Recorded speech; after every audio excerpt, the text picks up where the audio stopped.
Hi, everyone. If we could get seated, we'll go ahead and get started.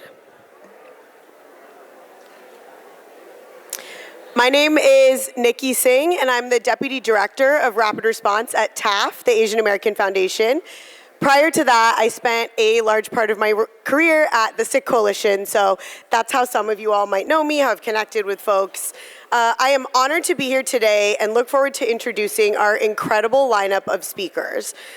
Today's plenary, Immigrant Rights and Rising Hate, comes at a critical moment. From aggressive immigration enforcement to the rise in violence fueled by anti-immigrant rhetoric, communities across the country are facing growing threats to their safety, rights, and sense of belonging. This conversation will explore the urgent policy, legal, and community-based responses needed to protect immigrant families and confront hate in all its forms. We are joined by an extraordinary group of leaders who are at the forefront of this work. Activists, policymakers, civil rights leaders, and change makers driving real impact on the ground and in their communities. Our first speaker is Sunu Chandy, a powerful voice at the intersection of art and advocacy. A Pushcart Prize-nominated poet and author of the award-winning collection, My Dear Comrades, which signed copies are available at the back. Sunu's work explores justice, identity, and motherhood.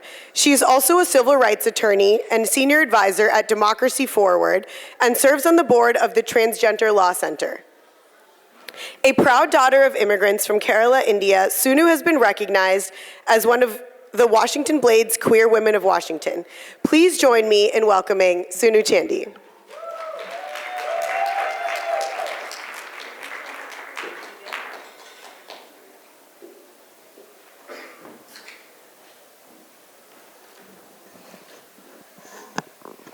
Good afternoon.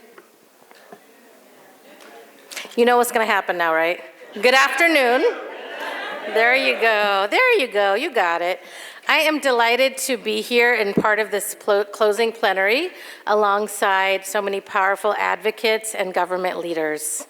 Thank you to the summit organizers. I want to commend you all for including really important topics today. We learned about mental health challenges. I heard infertility mentioned up here, loneliness, and the real importance of community building. I read something recently that people don't join organizations or institutions, people join other people. So really well done in terms of modeling how we are supposed to connect with each other. And we know that the arts is one way to do that. In terms of our speakers this afternoon, I know that the Lieutenant Governor has a background in American literature and a PhD in it, and probably knows the power of storytelling alongside advocacy. And regarding Representative Jayapal, I was honored to testify in Congress in support of the Equality Act. And it was that day when she spoke so openly about her family member who was part of the LGBTQ plus community, and that was so powerful. And thank you to Deepinder and Manjuja for your years of activism. I'm grateful to be in a movement for civil rights and inclusion with all of you, and I'm super excited for the dance troupe that's coming at the end. UMD Moksha, are they here? Are they here? I think they're in the back. I'm excited. Now for the two poems. The first poem relates to a project that I did with SADA, the South Asian American Digital Archives, and they've published this poem on Tides, their online journal. I first got in touch with SADA after seeing the work of one of their artists, partners, Ragini Agarwal, and I ended up using a piece by Ragini on the cover of my poetry book, My Dear Comrades. More recently, I contacted SADA to ask if they were interested in archiving LGBTQ plus South Asian American magazines called the Tricone Journals. If you're not familiar with Tricone, this was a long-standing support group, or it still is, for LGBTQ plus South Asians that started in the Bay Area in the 1980s. The first poem concerns how I came to read and release those journals, which are now archived by SADA and available on their website. I also want to give a shout out to Desi Rainbow, and in Kapia, National Queer Asian Pacific Islander Alliance, for co-hosting a recent virtual event where I interviewed the founder of the Tricone magazine, Arvind, and Sandeep Roy, who was an editor for 10 years. So including this as part of our South Asian American history is really important. And one last thing, when you hear poems performed, if you like the poem, you can snap. Can we practice snapping? Awesome. I think you're going to like the poem, so I'm glad you're ready. And okay, now for poem one. Poem one is called A Spell for Releasing the Tricone Journals.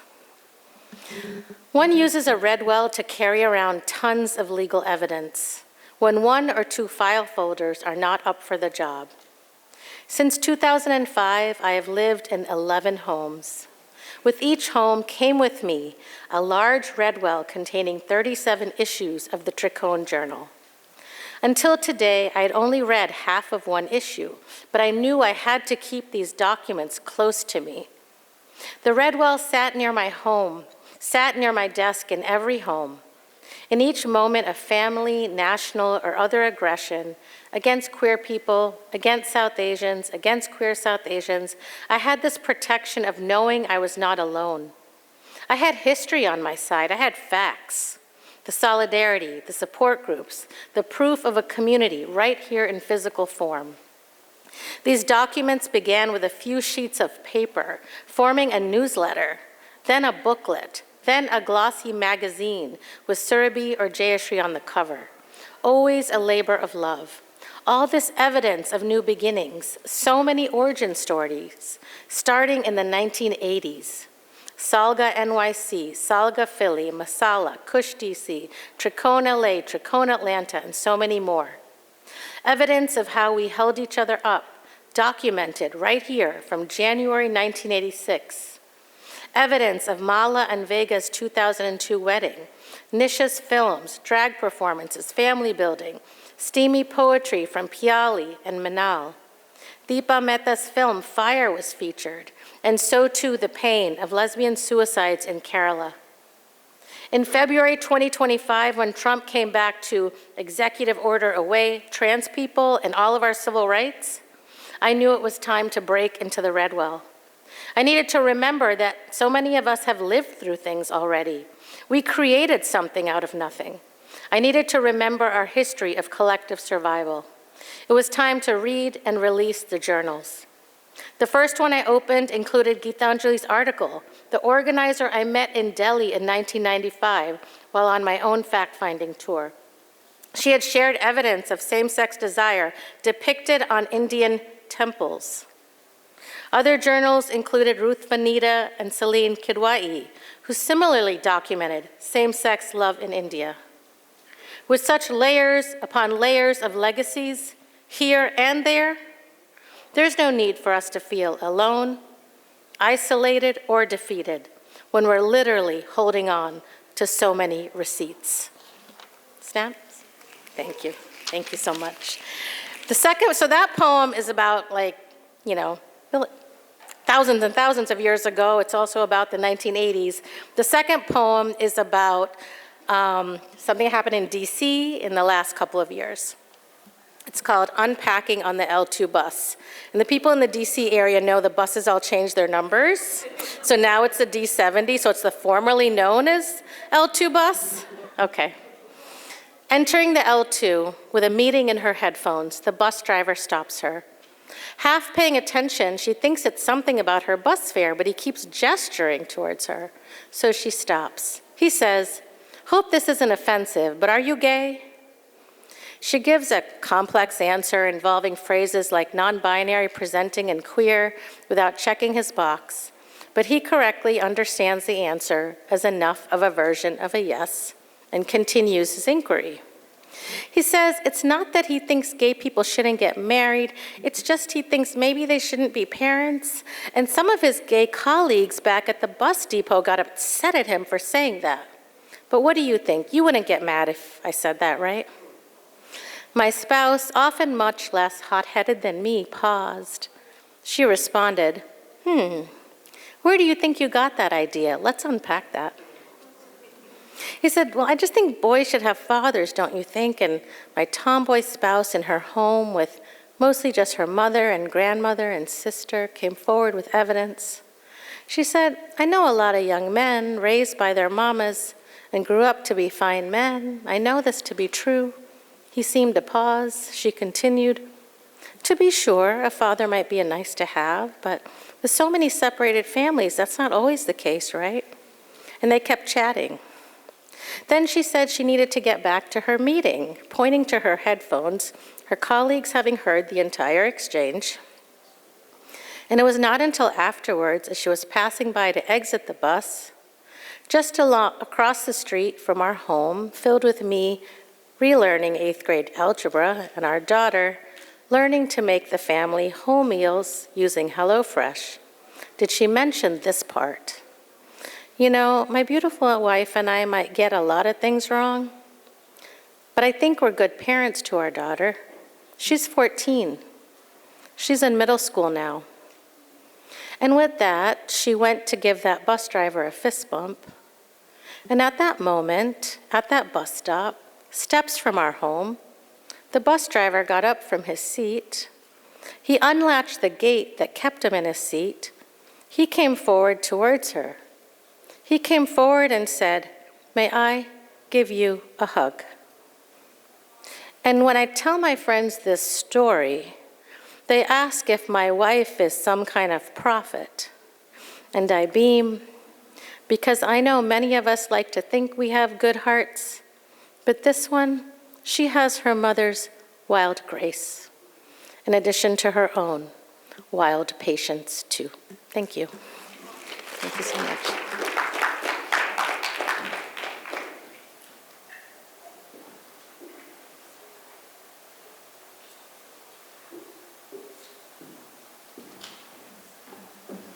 Thank you so much, Sunu, for that incredible reading. And again, their book is available in the back, signed copies. Next, it's an honor to introduce Lieutenant Governor Ghazala Hashmi. The first Muslim woman elected to statewide office in the United States and the first South Asian American elected statewide in Virginia. A former Virginia state senator and longtime educator, she has championed historic investments in education, supported working families, and defended civil rights. Born in Hyderabad, India, and raised in the US, her career has been defined by a deep commitment to public service and opportunity for all. Please welcome Lieutenant Governor Ghazala Hashmi.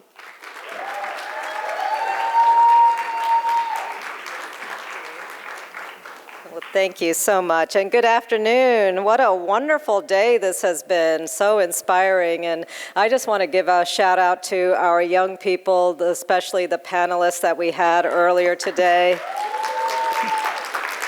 I know a couple of us at our table looked at each other and said, inspiring, that's the word. It is just so wonderful to see our young folks not just here, but actually leading and being so powerful in their passion and in the insights that they share. So I am really thrilled. And I love the theme of the conference for Impact this year, We Belong. And absolutely, we belong. You know, when I first started running for the state senate in 2019, I had a lot of people who said, you're not going to win. No one's going to vote for someone with a name like Ghazala Hashmi, of all names. And so that inspired me to have a tagline during that campaign: Ghazala Hashmi is an American name. And that tagline resonated, not just with people who feel like somehow their name makes them foreign or other, but it also especially resonated with children in so many communities who felt that somehow they were stigmatized. I knew what that stigma was growing up myself in Georgia with a name like Ghazala Hashmi in the 1970s, and so it was an important message for me to send, not just to people who may or may not have wanted to vote for me, but more especially to the young people who question their own American identity. And I think we are fighting to say, as the slogan says in front of me, we belong. I know that this closing plenary session is focused on looking at issues of immigration and rising AAPI hate, and I know we're going to hear from many people this afternoon on those critical conversations. So I just want to say a few words about some of the things that we're doing in Virginia. You know, we are at a moment when conversations about immigrant rights and AAPI safety can't be separated because they are so deeply connected. And I really appreciate the work of organizations such as Stop AAPI Hate. Thank you for the work that you are doing and that you're going to be sharing with us. The documentation shows that we have more than 13,000 incidents of anti-Asian hate in recent years and nationally, and over half of our AAPI adults have reported experiencing hate or hate-related crimes in just the past year. But what's really critical for us to understand is that hate doesn't exist in a vacuum. It's fueled by the same anti-immigrant rhetoric and the policies that are targeting so many of our immigrant communities. And we've seen this pattern throughout American history, for whether we are talking about the exclusion laws that targeted Chinese Americans, the incarceration or the detention during World War II of our Japanese citizens. We're seeing it again now in heightened and more aggressive forms. And as so many advocates have pointed out, when immigrants are portrayed as threats, AAPI communities are treated as perpetual foreigners, and this is the problem regardless of how long we have lived here, and for many of our families, it's generational. And in Virginia, I'll share, we're not just standing by to these national trends. We're trying to shape a response to what we're seeing around us. So coalitions such as the Virginia Coalition for Immigrant Rights is bringing together dozens of organizations across race and ethnicity to fight for dignity, to fight for power and quality of life. And they've been on the front lines defending birthright citizenship, challenging voter suppression, and advocating for the policies that protect families. And at the same time, I'm really delighted to share that in Virginia, we have growing political power. You know, when I first joined the Virginia Senate, I was the only AAPI member in the Virginia Senate. I was the first to join the Senate, but I was quickly joined the following election year by Suhas Subramaniam, who is now our congressman from the same area. Suhas was replaced, of course, by Kannan, who was here, Kannan Srinivasan. And we also have a very young, the youngest elected senator is our Bangladeshi origin, Saddam Salim. So just within the span of a few years, we see the growth in that power. So we formed an AAPI caucus in 2020 in response to the growing anti-Asian hate that we were seeing, particularly during COVID. What began with just 4 members is now a caucus of 10, and that's the result of the work that so many of you have been engaged in. So yes, let's clap for that. So what have we been able to do? Delegate Kathy Tran and I, in our first year together, we established the Office of New Americans, which is designed to help and support our new American communities. We have passed legislation for inclusive school calendars, which include holidays such as Diwali and Eid. We have inclusive school meals. And we have many more representation on our advisory boards all throughout the Commonwealth. And these are steps in progress that are made when you have voices in the Assembly that can represent and actually fight for proper and full visibility of many of our communities. This past session, Senator Saddam Salim carried legislation to expand and broaden the definition definitions of hate crime to include anti-Muslim rhetoric. And while that did not pass this year, we know that sometimes it takes a few sessions before legislation can actually move forward. But he also carried, and we did successfully pass, that in Virginia, our law enforcement agencies will not be bound by the Trump-dictated efforts to use local law enforcement to carry out federal immigration policy. So those are important progresses. So this work is interconnected because fighting AAPI hate isn't just about responding to individual incidents, it's about changing the conditions that make hate possible. And that means we challenge the anti-immigrant policies, we protect access to legal services, we invest in education and storytelling that humanizes all of our communities, and we build those very necessary coalitions across Black, Latino, Asian, and other marginalized communities. And we're seeing this approach in action through national and local partnerships as we combine data with advocacy and grassroots organizing. So importantly, in Virginia, we're seeing so many different groups coalesce on these important efforts. So the story here is not just about harm, but it is about collective action. It's about recognizing that when one community is targeted, all of us are affected. When immigrant rights are weakened, hate becomes acceptable. And when we organize together, we can push back and we can succeed. So if there's one message I would ask us to carry forward, it's this: we cannot fight AAPI hate without fighting for immigrant justice for all, and we cannot win immigrant justice without building a multi-racial solidarity. Thank you so much for the work that each and every one of you are doing. Thank you.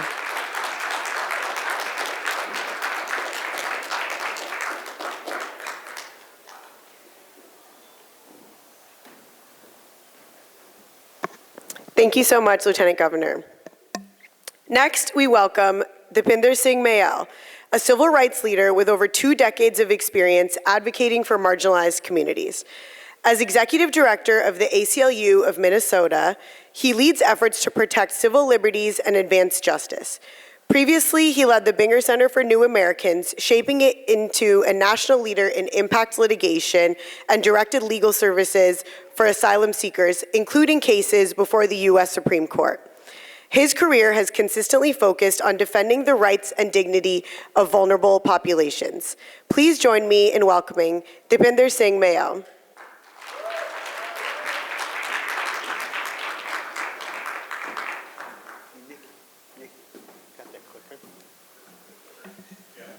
Okay.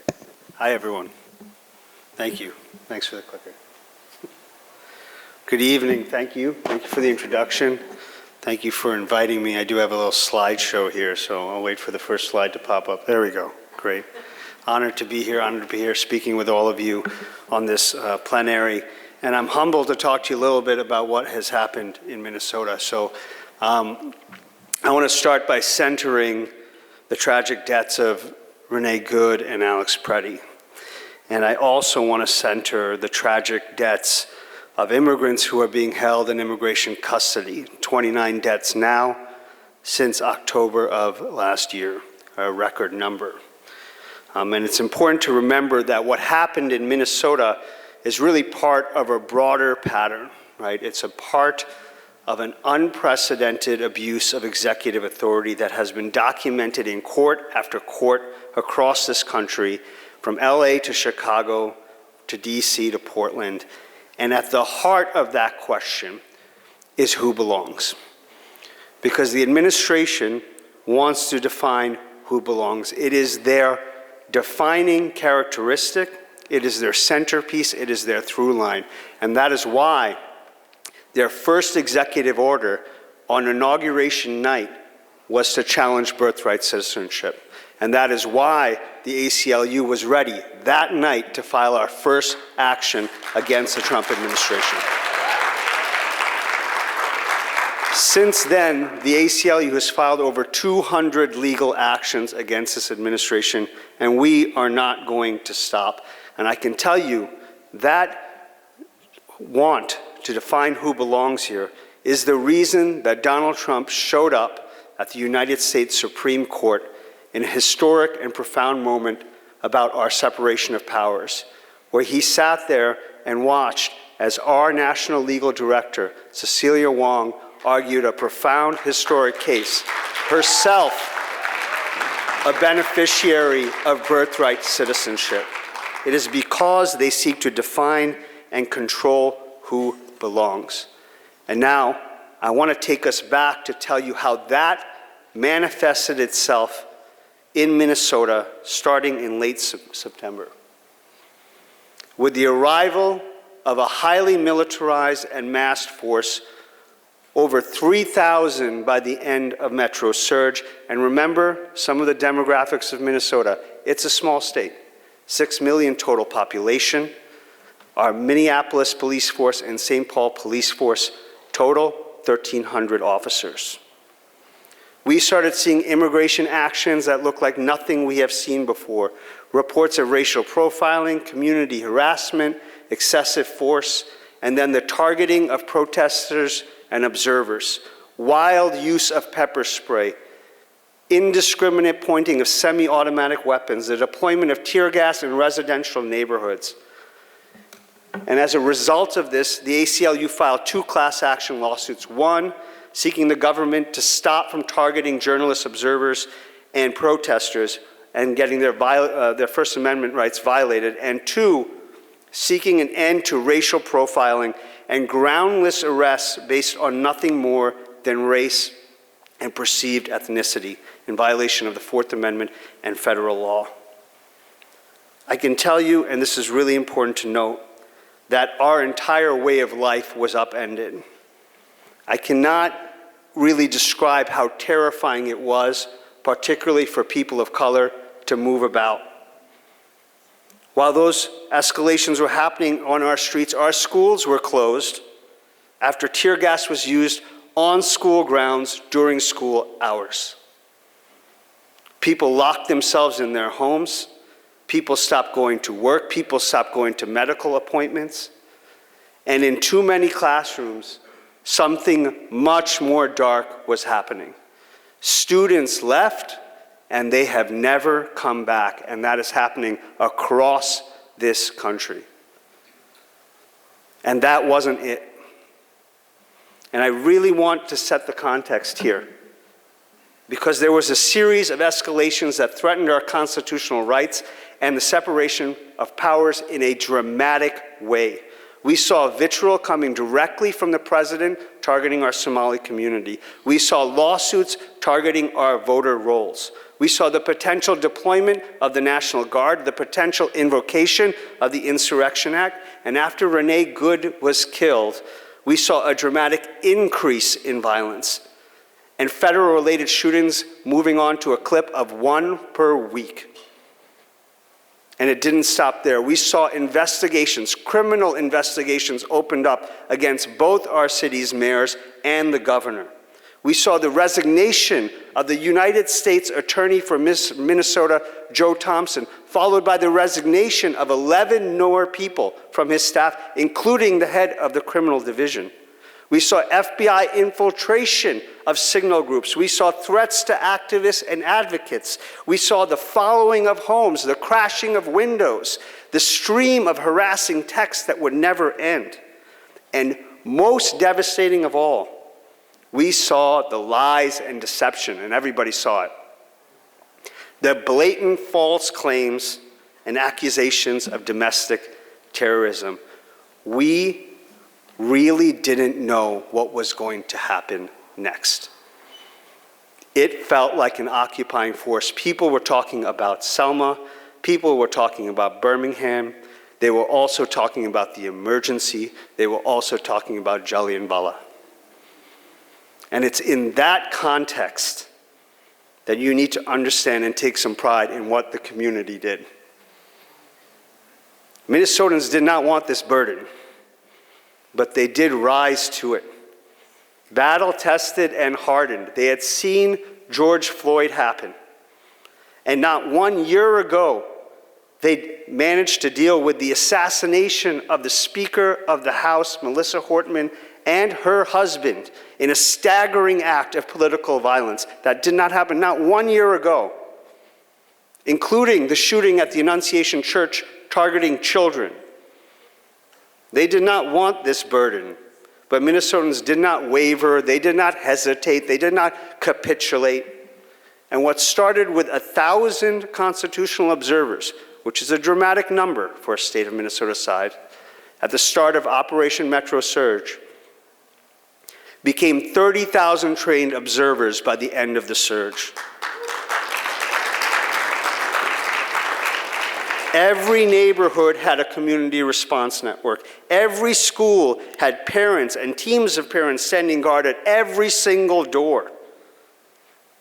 And statewide, there was a statewide strike, and you can see this. But what you don't see here, it was probably negative 20 degrees that day. And the day Alex Bruddy was shot, it was negative 10 degrees outside when they were outside. And I want to say thank you. I see Representative Jayapal here. I want to say thank you because in the middle of this, Representative Jayapal came to Minnesota and along with Representative Omar, brought 30 other members of the United States House of Representatives to hear testimony from the people who were affected and bring voice and leadership to this story and what was really happening, and that was vital and that was critical. Thank you.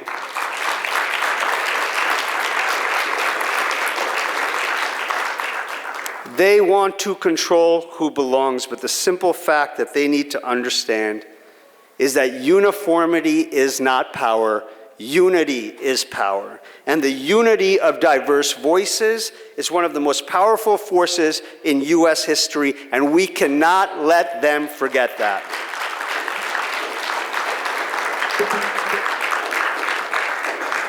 So one question remains.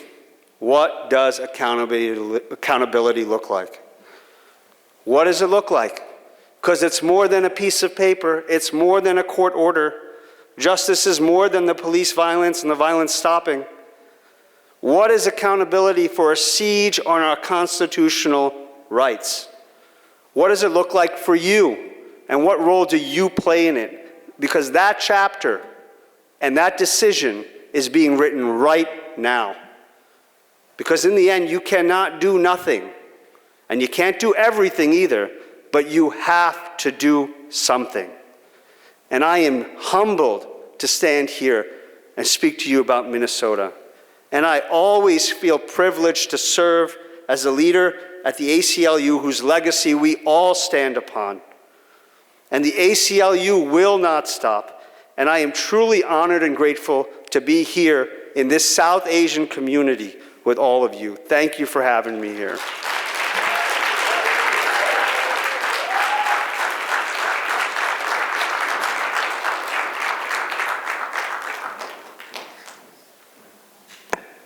Thank you so much, Dipinder. Really proud of the work that your team has been doing, and also really proud of how the Minnesota community has shown up for each other, and I hope that that will serve as a model for the rest of us as well.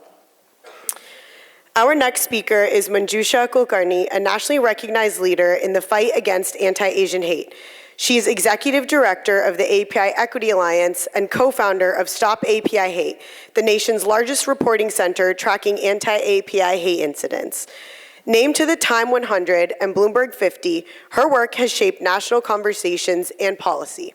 A longtime civil rights attorney and advocate, Manju continues to amplify the voices of API communities across the country.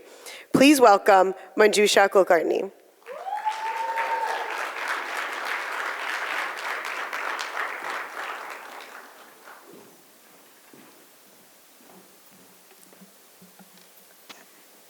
Thank you, Nikki, for that kind introduction.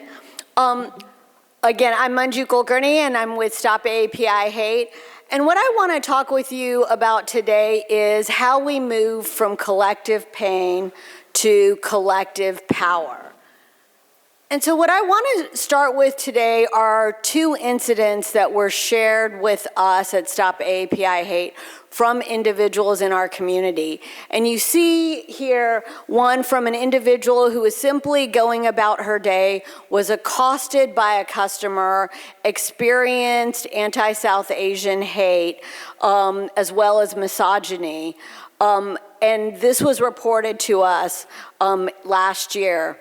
Similarly, a gentleman who in this area was simply with a friend enjoying Thai food, experienced homophobic slurs as well as racist comments, and we see that there were comments that were also utilizing President Trump and his administration and what they've done.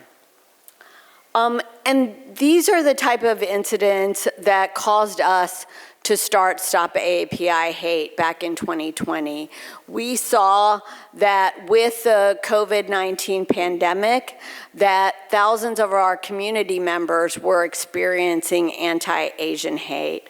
At that time, it was largely against East Asians and Southeast Asians, but that has grown and now is impacting our communities in new and really horrific ways. In terms of the work that we do at Stop AAPI Hate, we try to develop the research. We have the data to share with you all today about what's going on so we understand what some of those harms are and that we take action together. And that includes the policies that we advocate for, including the resolution sponsored by Congresswoman Jayapal to address anti-South Asian hate in our communities. Additionally, there's the communications piece. I know a number of you were involved in taking action today involving communications and taking care of our communities, which is so important in this time.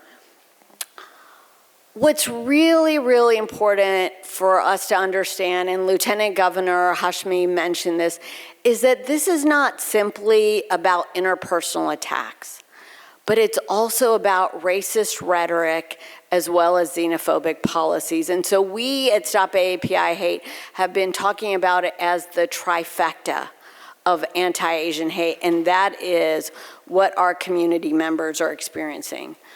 So when we look at some of the trends of anti-South Asian hate, what is it that we see? Well, it really began to emerge in a significant way with the 2024 election. We had, of course, VP Harris as well as Usha Vance on the national stage, and that elicited, unfortunately, a lot of anti-South Asian hate. Then just a few months after the election, we saw through the debate on the H-1B visa program, a huge spike in that number. And more recently, with the election of Zohran Mamdani, that has continued in online spaces. Sadly, anti-South Asian hate has remained high in 2025. And so we found in our national survey with NORC out of University of Chicago that 48% of our community members experienced an act of hate in just 2025. So nearly half of our community members. And what does that hate look like? It's harassment, including hate speech in the two examples that I shared with you. It includes institutional discrimination. So those are some of the policies that we're seeing, as well as denial of service and retail, discrimination in the workplace and housing, and other types of hate. Sadly, we are seeing now that anti-South Asian slurs are among the highest in the group of slurs that we are seeing online. So this has now surpassed other horrific terms that are being used against our brothers and sisters in the East Asian community. And sadly, I have two examples of this. So something we had never seen before are now these terms "jeeth" and "bajeeth," which are being used with frequency in online spaces. I even know, in fact, a friend of ours, their son who plays college basketball, when he was out on the court, the other team was yelling "jeeth, jeeth, jeeth" at him. And so this is a term now that is being used, again, with frequency against our community members, and we're seeing it online. Of course, that's not the only space, right? On the national stage, people like Laura Loomer and others are weaponizing hate against not only our previous vice president, but also against the biracial children of VP Vance and Usha Vance. So what are the impacts of this on our community? We know, and when I talk about institutional hate, it is these policies that we are seeing implemented and executed by the Trump administration. Travel bans and visa freezes, the $100,000 visa fee on H-1B applicants now, and of course the immigration enforcement that we just heard about. The raiding of schools and hospitals and other sensitive sites. And this, of course, is leading to huge numbers of arrests. And when we look at AAPI populations specifically, we see that those from India are among the top population that is being arrested by ICE agents. And let me say that we know, too, that these are not even just simply undocumented folks, but it's also those with student visas, travel visas, and even U.S. citizens from our communities are being detained and put in detention facilities. So it's no wonder that the anti-immigrant climate is harming our community members. I mentioned the national survey that we've done. We found that an astounding 55% of our community members said that they or an AAPI person in their community has been impacted by anti-immigrant policies as well as the sentiment. 55%. So we know that it is, in fact, having a huge influence. And we see the many ways in which our communities are being impacted, which is to say negative health effects, decreased sense of belonging, change behavior, which is everything from going to a different grocery store to actually moving schools and neighborhoods.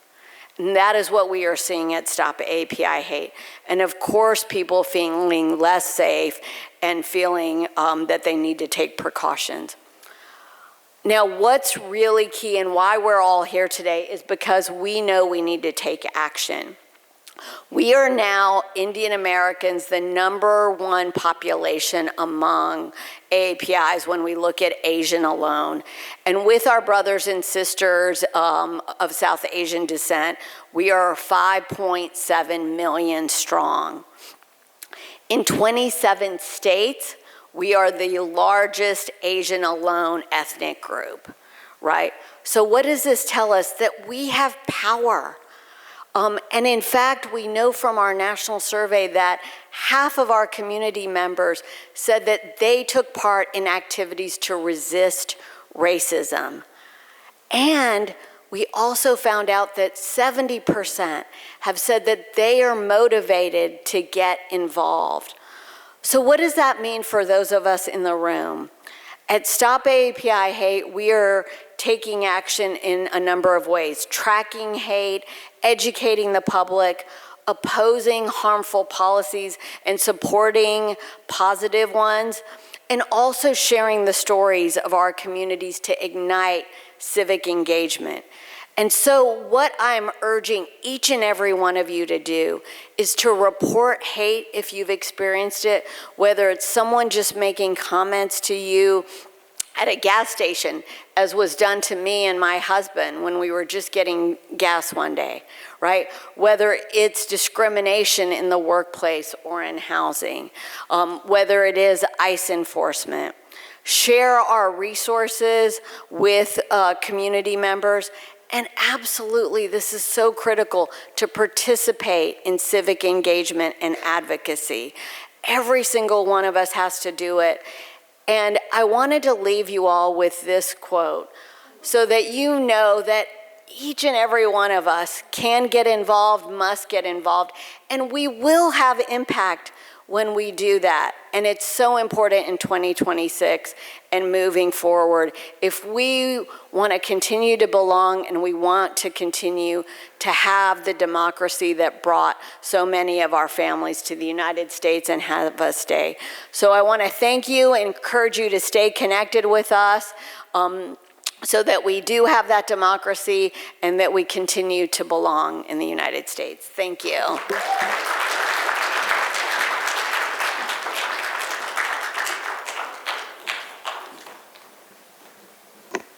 Thank you so much, Manju. The data that Manju was talking about is part of a really, really incredible survey, and if you have not looked at it yet, I would recommend that everybody look that up. But please wait to do that till after this next speaker, who will be closing out our plenary today.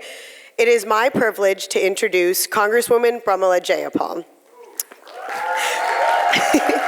First elected in 2016, she's the first South Asian American woman in the U.S. House of Representatives and a leading voice on immigration, civil rights, and economic justice. She serves on the House Judiciary and Foreign Affairs Committees and is the Chair Emerita of the Congressional Progressive Caucus. Before Congress, she founded One America, one of the nation's largest immigrant advocacy organizations.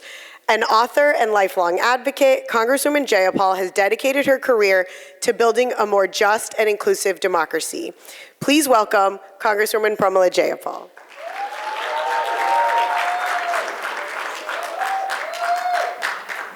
Well, hello, everybody. Wonderful to be with you. Thank you so much for that lovely introduction. What an honor to share the stage with such esteemed, honorable participants. And how wonderful is it that we have Lieutenant Governor Hashmi with us. So excited to see your win.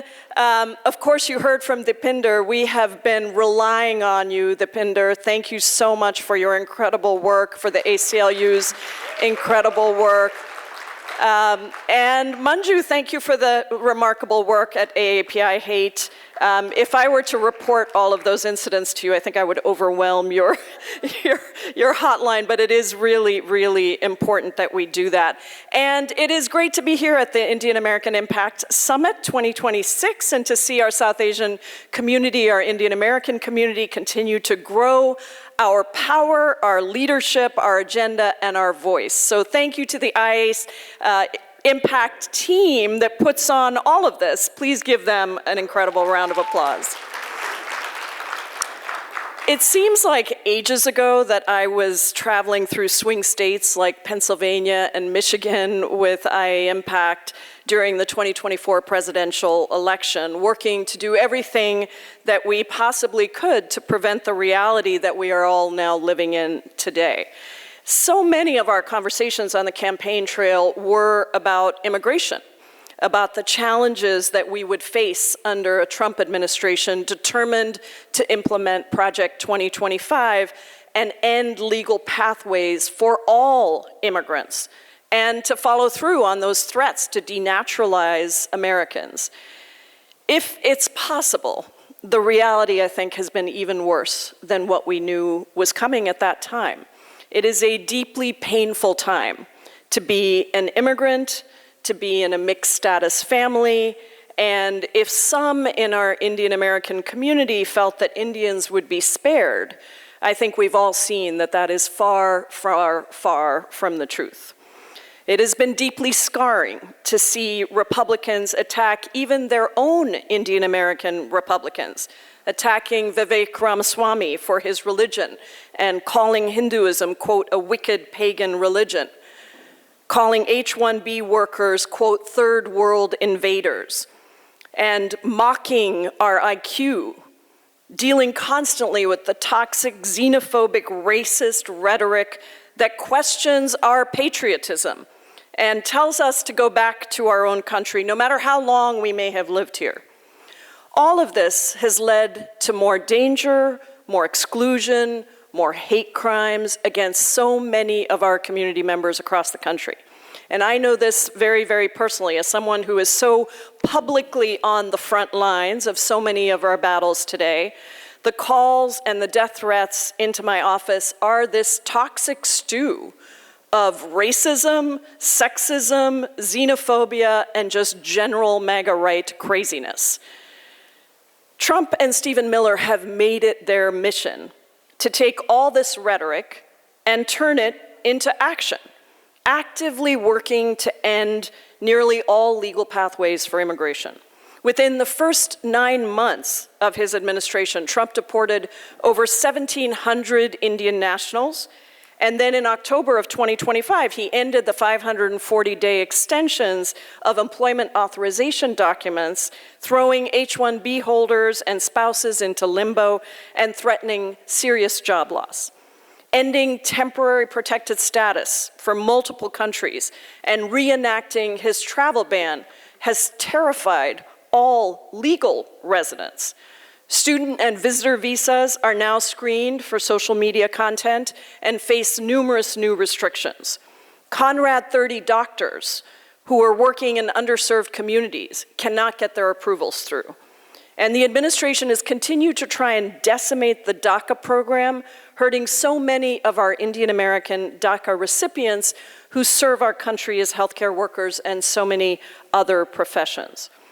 As Dipinder said, Trump has also illegally tried to end birthright citizenship, taking it all the way to the Supreme Court.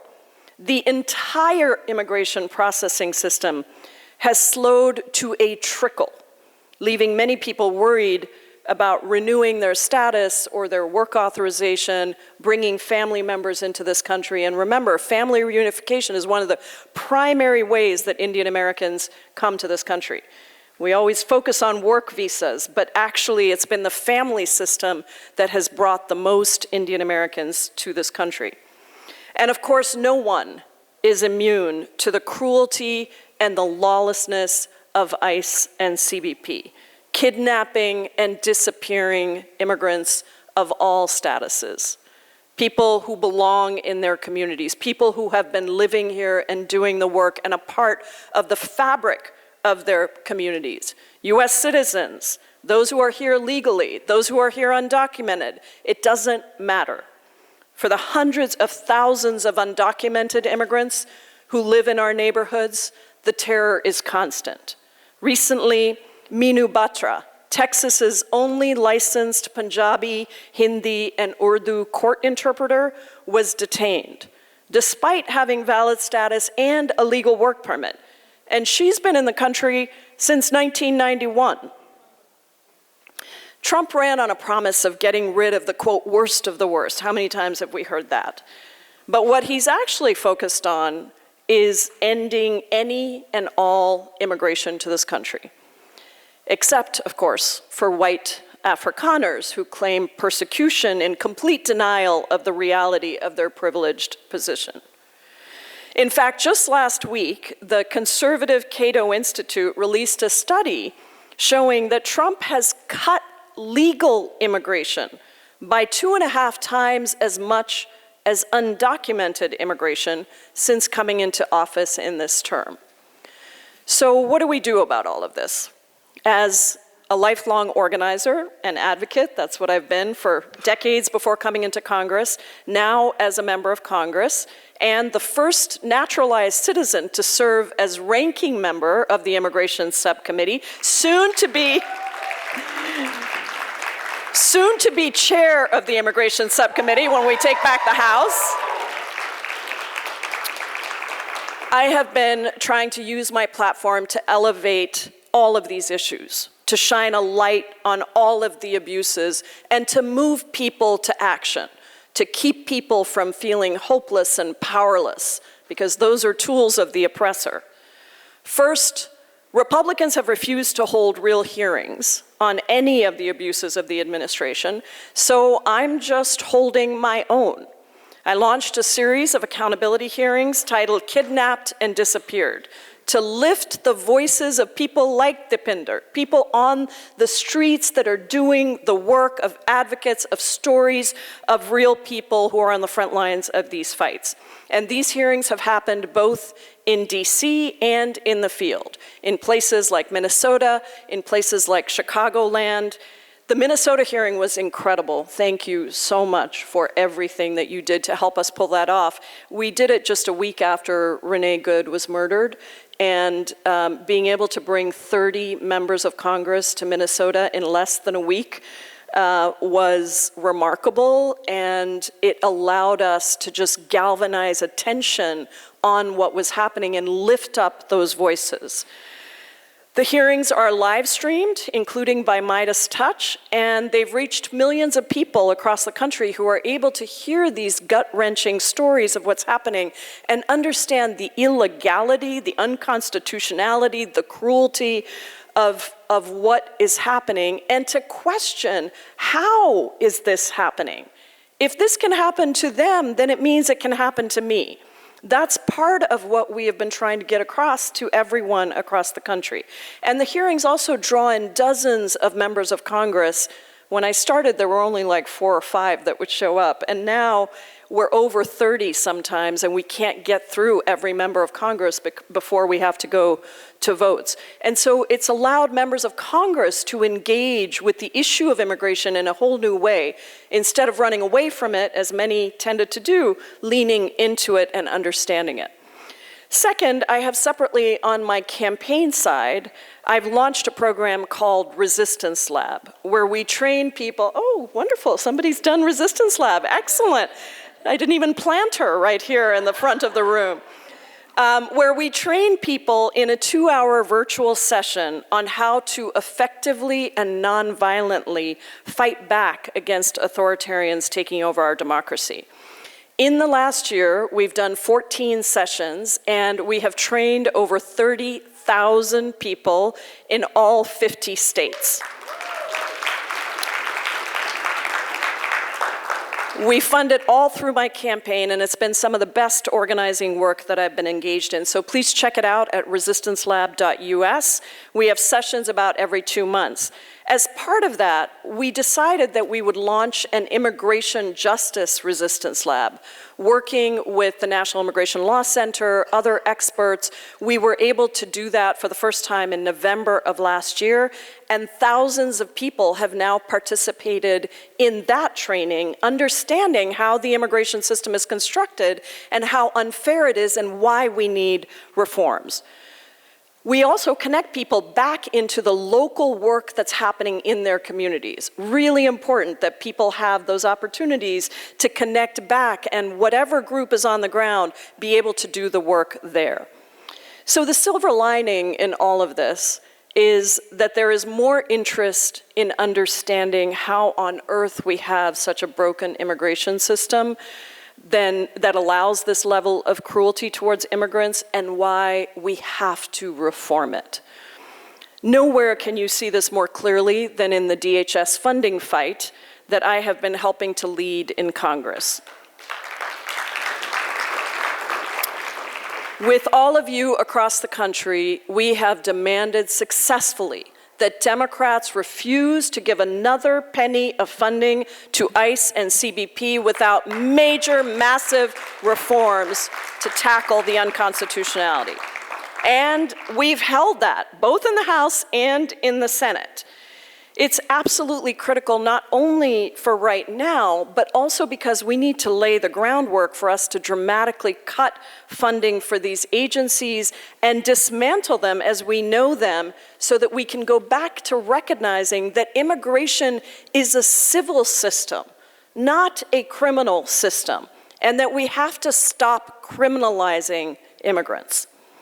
Polling confirms that the American people are with us. This is not always been the case. As you know, just a year ago, people were saying immigration, run away from it. It's a toxic issue for Democrats. I've never believed that personally. I believe that we just have to talk about it differently and lead differently on it. But now, even that argument doesn't work because support for immigration is at an all-time high. Strong majorities of voters oppose ICE's violent tactics, and they oppose ending legal immigration. Strong majorities of Americans do not want to cut the numbers of immigrants that are coming to this country. They do want a legal process. Strong majorities now support phasing out for-profit private incarceration facilities that we still call detention centers. Those facilities incarcerate 70,000 people every single night in the most horrific conditions, all for the profits of a few major companies. And my bill, the Dignity for Detained Immigrants bill, would dramatically reform that detention system to protect civil and human rights, get rid of those private for-profit prisons once and for all. It has over 130 co-sponsors. I hope it's on your list for advocacy tomorrow. If it isn't, please add it on. That is really the direction that we need to go. We have been very clear that the Democratic Party must be relentless in pushing for humane and comprehensive immigration reform when we are in the majority. And right now, within our Democratic caucus, we are across all of the different parts of the caucus, we are actually in the process of trying to craft that platform. So it is the perfect time for members of Congress to hear from you tomorrow, to continue to push all of them.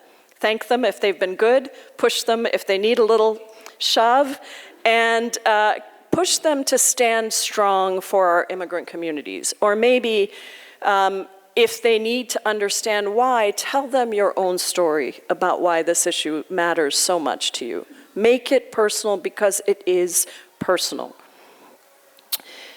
While it is one thing to oppose the cruelty and lawlessness, we also have to be willing to do what it takes to actually reform the system, to provide a roadmap to citizenship, to expand legal immigration, to reduce backlogs, to end detention abuses, and to completely reform, transform, dismantle, whatever words you want to use, ICE and CBP, so that Republicans can't continue to criminalize all of us, so that Republicans can't continue to use immigration and immigrants as a political football and keep reaching back into their playbook of racism and xenophobia. Many of you know my story. I came to the United States by myself at the age of 16. My parents took their last $5,000 and used it to send me to the United States because they felt like this was the place I was going to have the most opportunity and the best future. I was supposed to be a doctor, a lawyer, or a business person. I am none of those three things, but they are proud of what I've accomplished because they believed so much in America that they were willing to sacrifice the idea that I would even live on the same continent as them ever. And in fact, that hasn't happened because it took me 17 years to become a US citizen. I've been through every visa, well, not every visa, but I've been through many of the visas that are out there. I understand what it means to go through that process yourself. And now I'm standing before you as still the only Indian American woman, not for long, I hope. Hopefully there's somebody else who's going to run and win somewhere in the impact world. And one of the few dozen naturalized citizens to serve in Congress. Tonight, as our country approaches our 250th anniversary, let us all renew our commitment to building the movement so that there are many more that come after us in whatever capacity we're serving. That whatever our firsts, they will not be our lasts. For the opportunity that so many around the world sacrifice so much for an America that ensures safety, freedom, dignity for all of us. An America where immigrants are celebrated because we are America, and America where we belong. Thank you all so much for all that you do and for all the work that you will continue to do. Really appreciate you. Thank you.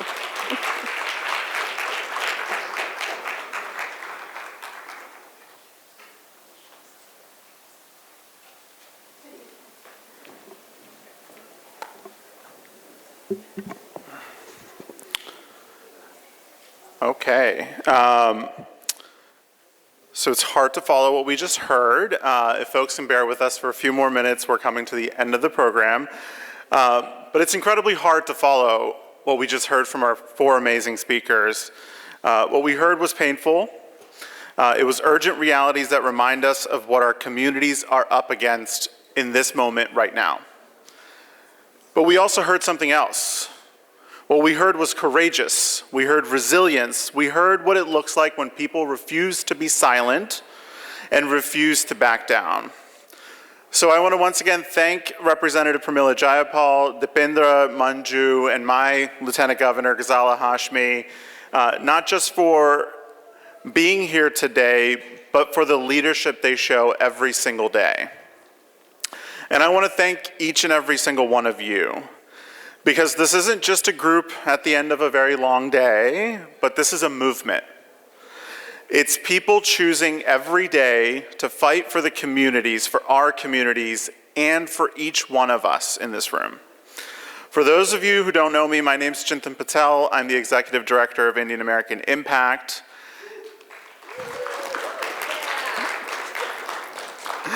And like so many speakers before me, I too was supposed to be a doctor, an engineer, a lawyer, a business person, or something of that nature, but I'm not. But I'm also an immigrant. I was born in India. I moved to the States, to America, when I was 8 years old, and I'm a naturalized citizen. This country is my home. And as a kid, I believed in America in ways only that this country can inspire, as it inspires all of us. And like so many of you, I've lived that duality of holding on to where I came from, where I grew up, while building a life here in the United States. But let me be clear that duality does not make us any less American. It does not make us any less loyal. And I reject the idea that we have to constantly prove belonging in this country that we have helped serve, build, and continue to shape. Because we do belong. We have always belonged. But the truth is that journey, that promise of America, has become far harder, and in many cases nearly impossible. We heard that clearly today. Our communities are living in fear, fear of being targeted, fear of being detained or separated from our families, fear of violence, simply because of who we are. And yet we're still all here. And our theme reminds us why. We belong. And today, we didn't just say those words, we showed what they mean. We built community and we networked. We created space for care for ourselves and for each other in a moment that demands it. We learned from leaders shaping critical issues from public health to AI to immigrant rights. And we took action by writing letters to editors, by making phone calls, and learning how we can be better advocates in our communities. I still believe in this country. I believe that immigrants are its greatest strength. I believe that this community, that this room is part of a national movement shaping what comes next. But that future isn't guaranteed. It takes all of us. It's going to take all of us. And tomorrow, many of you, many of us will be taking that energy to Capitol Hill, and we will make it clear. One, we belong in this country. We belong in these halls of power, and we belong in the decisions that shape our future. And whether or not you're joining us tomorrow at Hill Day, every single person in this room has a role to play. Because movements are built in what we do when we leave this room. When we speak up, when we organize, when we show up for one another. Every action matters. So before we close, I want to thank the people who made today possible. To Deepak Raj, the visionary, the incredible founder of Indian American Impact. And our board members, thank you for your leadership and your support. To our stakeholders and sponsors for the summit, thank you for believing in this work. To the Mayflower Hotel and its staff for hosting us. To our community partners who have tabled, led sessions, who've showed up in many ways, and to the incredible speakers that you've heard from all day. And I also want to give a special shout out, a thank you to Nisha Ramachandran and her team for leading the Hill Day efforts tomorrow. And most importantly, I want to give a shout out to the Impact team, some of whom might be outside or inside, but our team members, our fellows, if you could please stand up and get the acknowledgement that you deserve. Summit, Hill Day, Gala, none of this is possible without our incredible team.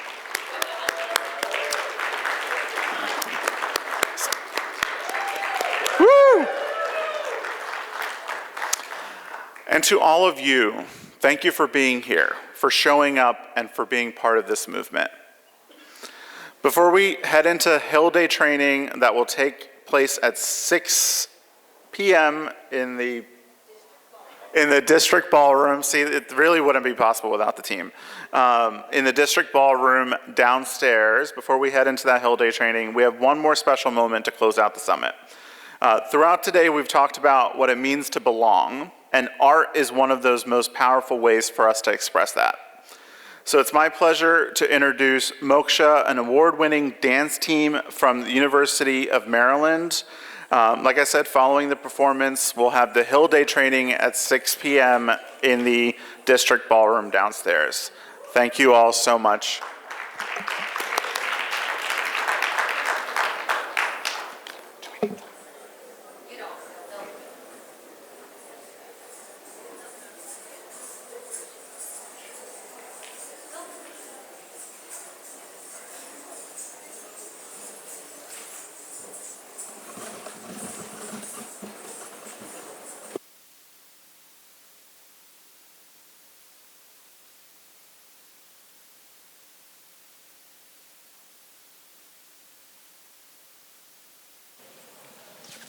Sorry.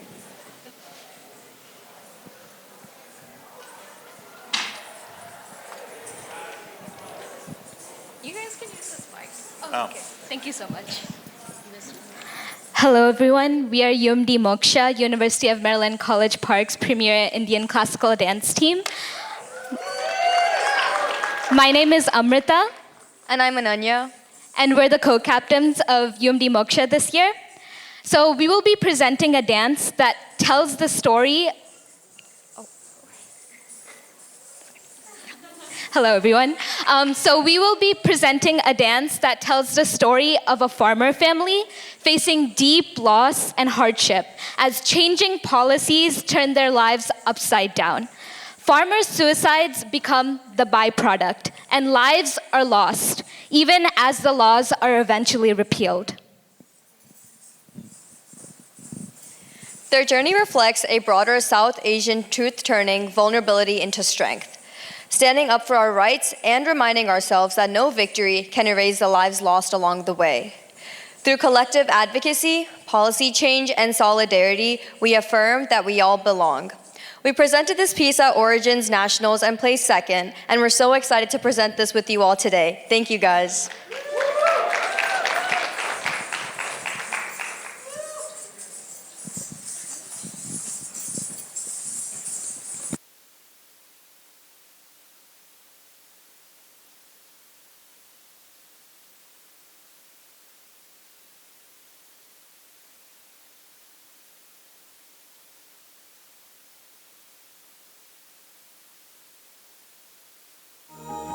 ॐ वसुन्धराय विद्महे भूताधत्राय धीमहि तन्नो भूमिः प्रचोदयात्।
ತರಿಕಿಟ ಧೂಮ್ ತಕ್ಕ ಧೀಮ್ ತ ಧೀಮ್ ತ ಕಿಟ ತಕ್ಕ ತರಿಕಿಟ ಧೂಮ್ ತಕ್ಕ ಧೀಮ್ ತ ಧೀಮ್ ತಕ ಕಿಟ ತಕ್ಕ ತರಿಕಿಟ ಧೂಮ್ ತಕ್ಕ ಧೀಮ್ ತ ಧೀಮ್ ತಕ ತ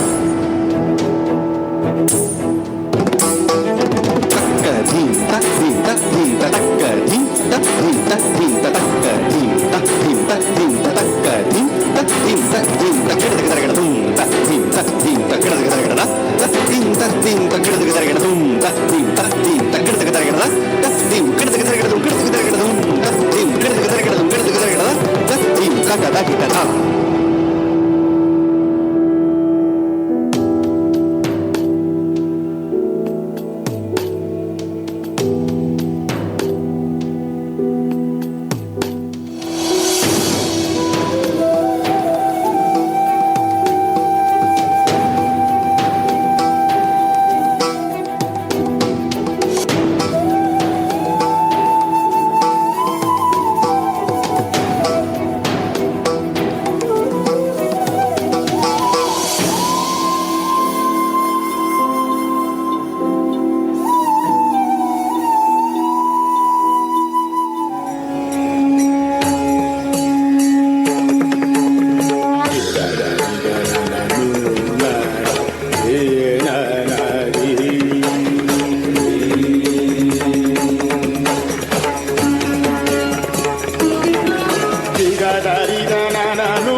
पूरे देश को ये बताने आया हूं कि हमने 3 कृषि कानूनों को वापस लेने का, रिपील करने का निर्णय लिया है।